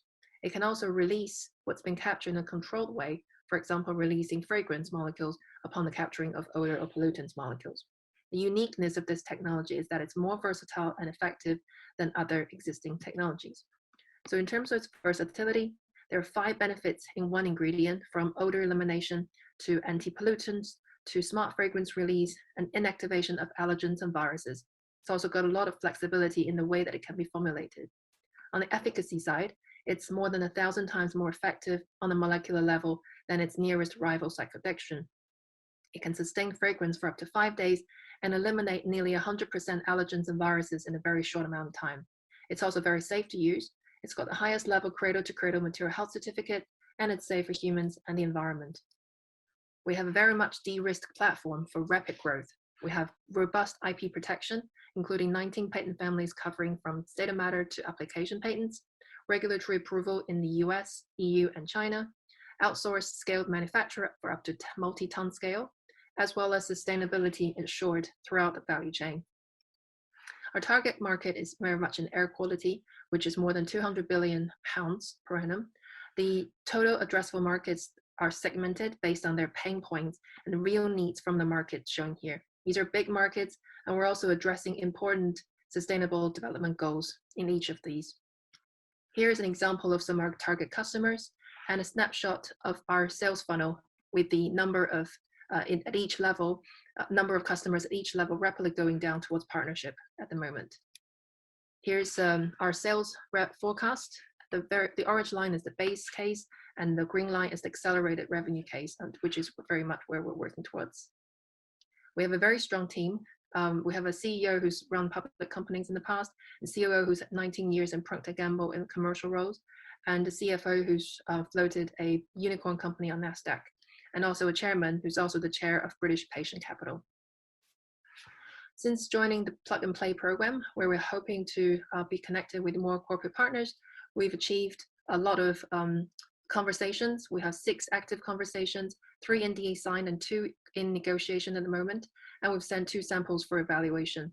The biggest takeaway is very much these connections and meaningful conversation that we've had, and hopefully to continue to have. And beyond the program, we hope to stay in touch and continue to leverage for future growth. In the meantime, we've also signed a global exclusive collaboration agreement with Elementis, one of the global specialty chemical companies specializing in deodorants and antiperspirants, using AQFresh. Our partnership has been featured in the latest investor presentations by the CEO as a high efficacy active. We've also onboarded 2 new investors, BGF and OP6 Innovation. So in summary, Aqdot has AQFresh, a unique chemtech platform, strong commercial attraction in air quality, and a very strong team. We're looking to fill the growth round and form strategic commercial and partnership.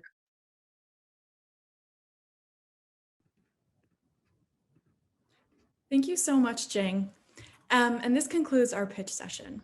For those of you who do not know me, my name is Sophia Willis, and I'm the Program Manager for New Materials in Packaging and Sustainability. I'd now like to switch gears a little to go over the awards for Batch 11. We'll start with our corporate award. This corporate partner joined us in July of 2020, and since then has been tremendously engaged with our batch startups. They're open to introductions and have utilized every opportunity to learn about new technologies and startups. Our corporate award for Batch 11 goes to SABIC. Now here to say a few words is Jay Amarasekara, Senior Technology Manager at SABIC Ventures. Hello, my name is Jay Amarasekara. I'm attached to SABIC Corporation. More specifically, I'm attached to the SABIC Corporate Venture Arm. Thank you for this recognition. Myself and everybody in SABIC Ventures team truly honored getting this recognition from Plug and Play. In SABIC Ventures, we are looking to invest and collaborate with the startups that are strategic to our needs. We usually call it hunting grounds. So when we decided to join Plug and Play, we learned Plug and Play has a global reach and a good ecosystem with startups. So that's why we got the anchor membership in materials and packaging verticals last July.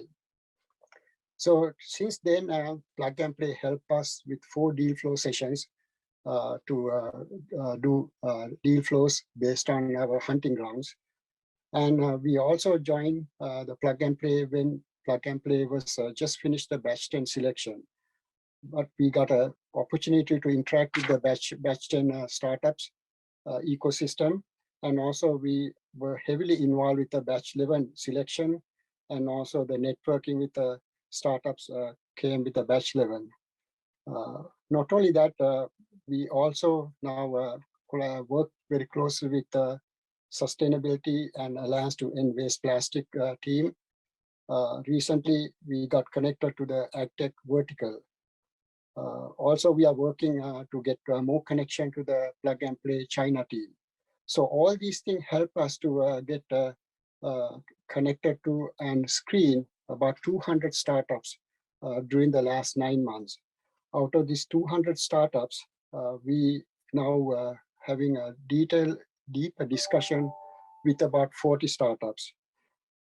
This help us to landscape the startups in according to our hunting grounds.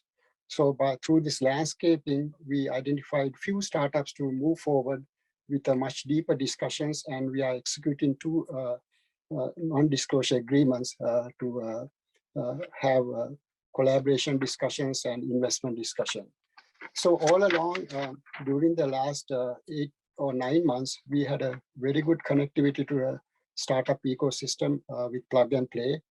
And I should thank our account manager, Omar, for getting all these connections, and Dene for executing the deal flows and getting us connected to the startups, and Brian and Matt for getting connected to the sustainability vertical as well as the AgTech vertical. And all the other people helped me, Alexandra and Saul. Thank you very much for all the support. So we hope to continue to work with the Plug and Play going forward and get more connection to the startup ecosystem. And hopefully we have a very good working relationship in next few years. Thank you very much again for the award, and we truly appreciate. Thank you. Thank you so much for those kind words, Jay. Not only do we want to take the time to recognize our engaged corporate partners, but we also want to highlight the startup that has been highly communicative, impressed our corporate partners, and overall leveraged the Plug and Play platform to its fullest capacity. The Batch 11 Startup Award goes to Aqdot. Aqdot has attended almost all of the networking and educational workshops, received great feedback from our corporate partners, and stayed focused and organized throughout the 3-month accelerator program. They recently, as Jing mentioned earlier, entered an exclusive global collaboration with the Elementis in deodorants and antiperspirants using AQFresh, and they are currently raising to fill their growth round. So get in touch with them at their startup booth if you're interested in joining.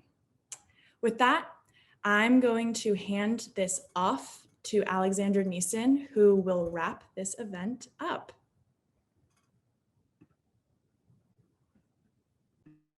Thank you for attending today's session. In one moment, we'll be ending this live stream and the Attendify networking will be open. We suggest that you stay on until at least noon Pacific Standard Time. This Attendify platform will be open until the end of May, and you'll be able to continue chatting attendees until the end of the month.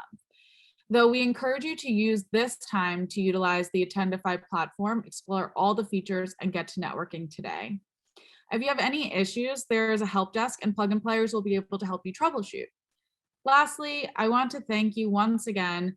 A special thanks to all the startups and our corporate partners. Without you, this would not be possible. And if you are looking to join our platform, feel free to reach out to anyone on our team directly, or you can go to plugandplaytechcenter.com/join. Thank you and happy networking.